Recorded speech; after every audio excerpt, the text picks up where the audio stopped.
figure below shows a square gate with dimension 8 meter by 8 meter. So this is the gate, 8 meter by 8 meter. The gate is hinged at O here. So the water level is at the same height as the gate, i.e. 8 meter also. This is the water level. So determine the force W, this force here, that need to be applied at the end of an arm, this arm here, 4 meter distance from the hinge O, to balance the hydrostatic force acting on the gate.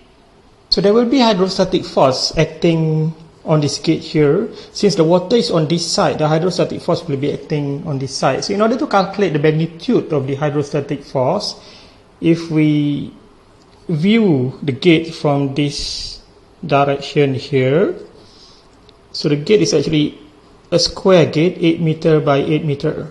So this is the gate,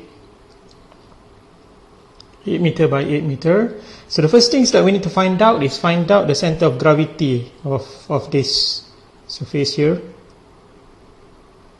So that is the center of gravity is here.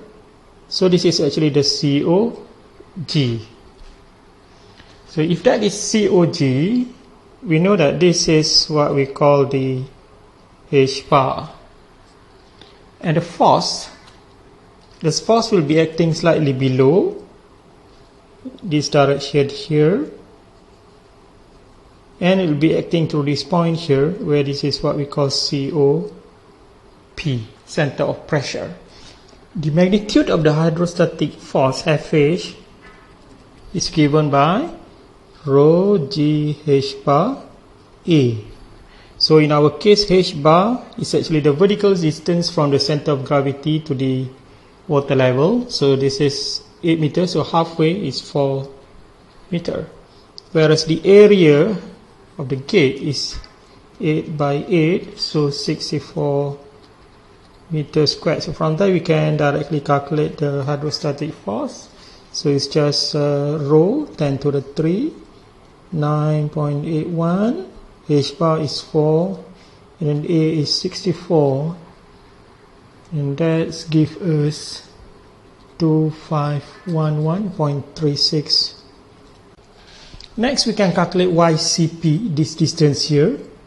So YCP is given by second moment of area, Ixx over H bar A. So Ixx for a rectangle is given by BD cube over 12. So in our case, B is the width, which is 8, and D is the height, so also 8 divided by 12, power of 3 divided by 12, so that gives us 341.33. So from there we can substitute to get YCP, so 341.33 divided by H bar is 4, divided by A is 64, and that gives us 1.33 meter. So this distance is equal to 1.33 meter.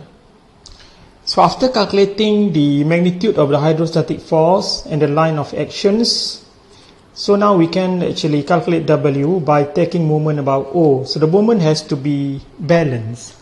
So we balancing the moment about O, which is the hinge. So the anti-clockwise moment will be W multiplied by the perpendicular arm, so 4, and that must be equal to the hydrostatic force FH multiplied by the arms as well. So from here to here, that is the arm's length, so that is equal to H bar plus YCP, and then that allows us to get W, which is FH, which we already calculated, to 511.36 multiplied by H bar is 4, YCP we have calculated is 1.33, everything divided by 4, so that will give us the value of 3348.5 kilonewton.